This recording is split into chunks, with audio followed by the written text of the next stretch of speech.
अपने घर में सो रही थी, तभी गांव का ही एक व्यक्ति अपने साथियों के साथ आया और उसे अगवा कर ले गया। मंदिर में जबरन उस लड़की से शादी की और उसे अपनी हवस का शिकार बना डाला।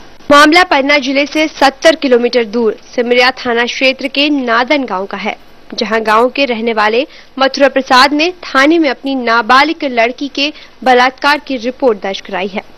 जानकारी के मुताबिक मथुरा की 15 साल की नाबालिग बेटी घर में सो रही थी, तभी देर रात राजेंद्र लोधी अपने 4-5 साथियों के साथ वहां आ धमका और लड़की अगवा कर उसे ले गया।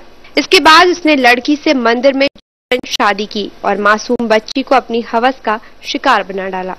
खेवी डाल रहे थे, राजेंद्र आओ हमें तान से लेगा हाथ पकड़ते, हम चिल्लाने तो उन्हें हमारा मुँह डाला है, उन्हें रात शादी कर ली, हमारे साथ गलती भी कर, पापा ने रिपोर्ट करी, कुछ नहीं हुआ।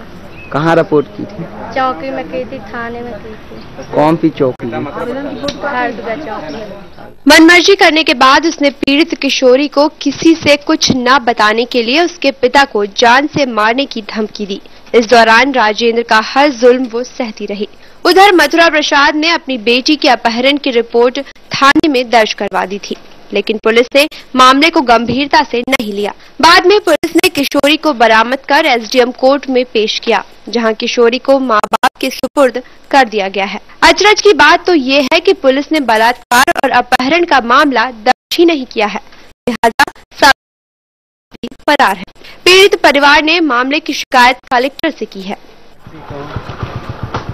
बच्ची गई थी, राजेंद्र लोधी जबरदस्त ले गया और बच्ची चिल्लाती रही तो मुंह पकड़ के ले गए और शादी कर ली। फिर मैंने हर जगह थाने चौकी में रिपोर्ट करी, तो इसके बाद पुलिस ने आरोप करके बच्ची को पकड़ लिया और मुझे सिमरिया पहुंचा दिया। उधर इस मामले में पुलिस अपनी ही पीठ थपथपा रही है। पुलिस का कहना है कि पुलिस ने मामले में फौरन कार्रवाई करते हुए लड़की को बरामद किया और परिजनों के सुपुर्द किया है। लड़की है 15 साल की, इसका किसी गांव के लड़के से अफेयर चल रहा था और इसके पिता को जैसे मालूम चला तो उसने उस लड़की को डांटा और ये बोला कि जाओ तुम उसी के पास रहो। उसने भगा दिया, वो लड़की उसने भगाया तो वो लड़की उस लड़के के पास चली गई और उसने जाकर कंप्लेंट किया हमारे यहाँ थाने सिमरिया में और हल्द्वानी में भी। तो इस टाइप पुलिस तुरंत एक्शन लिया और लड़की को दस्तयाब करके उसके यहाँ से सकते हैं पेश किया, तो लड़की ने भगा ले जाने का कोई इस टाइप का।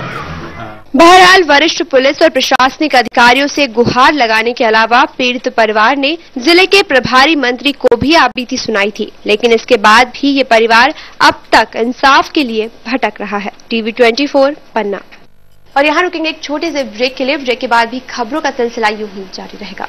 ब्रेक के बाद स्वागत है आपका। ये अब बात करते हैं भोपाल की। सावन माह में बारिश नहीं होने से किसानों के साथ साथ शहर में लोगों के लिए भी चिंताएं बढ़ गई हैं।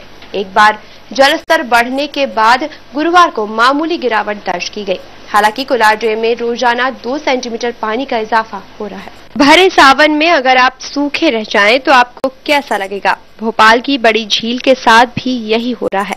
बड़ी झील का अधिकतम जल स्तर 1666.80 फीट है।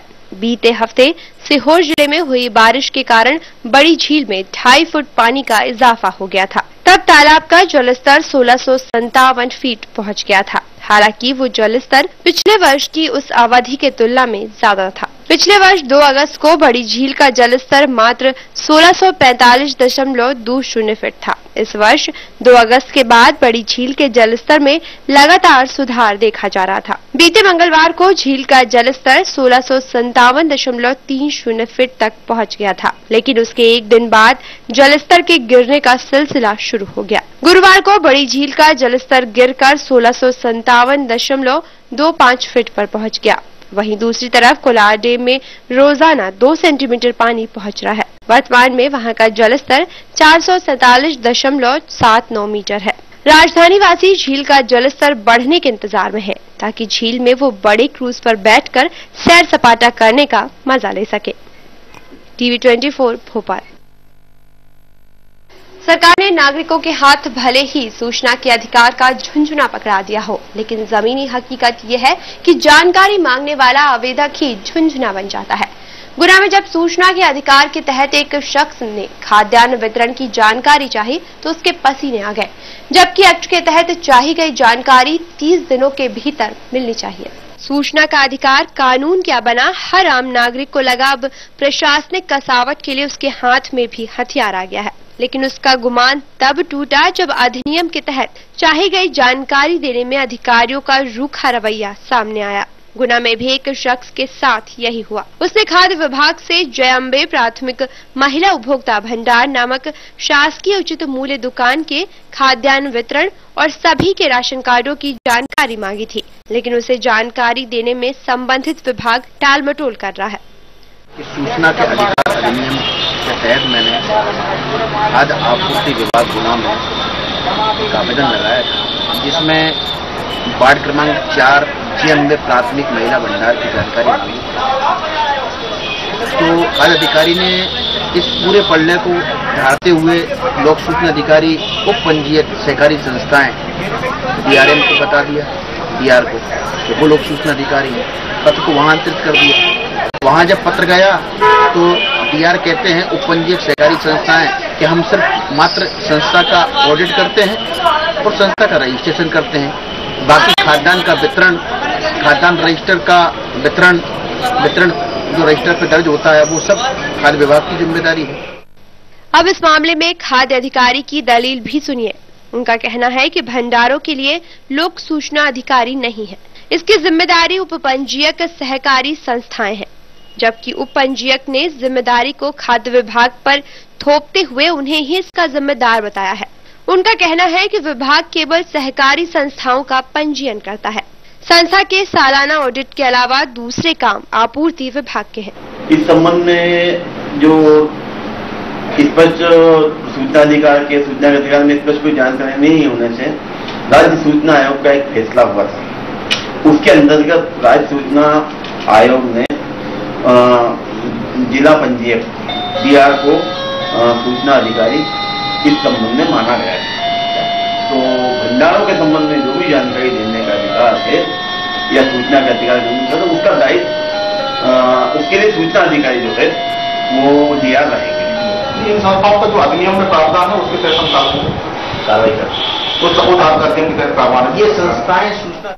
आपको बता दें कि राशन समितियों के खाद्यान्न वितरण से लेकर दूसरी जिम्मेदारियां भी वास्तव में खाद्य विभाग की ही है, लेकिन अनियमितता के सवाल पर विभाग के अधिकारी अपना ठीकरा दूसरे के सिर फोड़ते हैं। अंदाजा लगाया जा सकता है कि सूचना के अधिकार की रीढ़ किस कदर तोड़ी जा रही है। ऐसे हालत में आवेदक के पास अब एक ही रास्ता है कि वो सक्षम अपीलीय अधिकारी के पास अपील करे ताकि कोई कार्रवाई की जा सके।